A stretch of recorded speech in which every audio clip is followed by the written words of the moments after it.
Jaa, et see on tegelikult üks päris äge nagu näide, kuidas me saame midagi muuta kliendiga koostöös. Et seesama Rakvere teatri teema, meie poole pöördusid mitu teatrikülastajat, kellele meeldib siis Tallinnast käia Rakvere teatris. Küll aga oli siis mure selles, et etendus lõpeb ära, aga nad ei jõua Rakvere bussijaama viimasele bussile.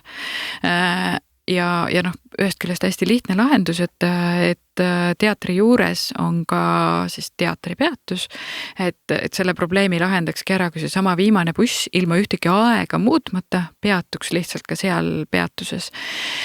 Ja selleks, et see muudatus ellu viia, et kuna Lux Express toimetab siis nende liinilubade alusel, me ei saa lihtsalt ise heast peast kuskil peatuma hakata, et selleks peab olema ka luba, et siis reisijad pöördusidki Transpordiameti poole.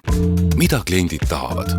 Podcasti toob teieni saatejuht ja teenusedisainer Mari Arnover.